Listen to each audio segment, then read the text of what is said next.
Sono Artuso Maurizio, titolare e amministratore dell'Artuso Legnami, un'azienda che nasce circa 35 anni fa operando nel settore del mobile.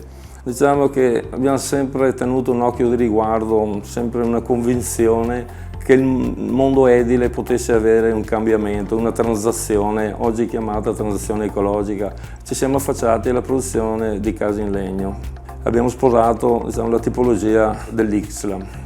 Pur avendo nei nostri boschi un quantitativo importante di materia prima di legname, siamo costretti a rivolgerci oltre confine.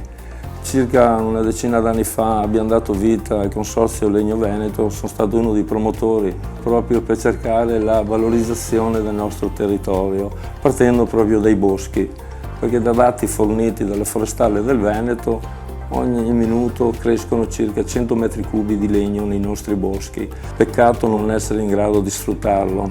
Circa 10 anni fa sono stato uno dei promotori per la costruzione del Consorzio Legno Veneto, cercando di valorizzare il territorio. Speriamo, auspichiamo che in futuro qualcuno creda in questo settore e incrementi veramente la produzione del legno locale.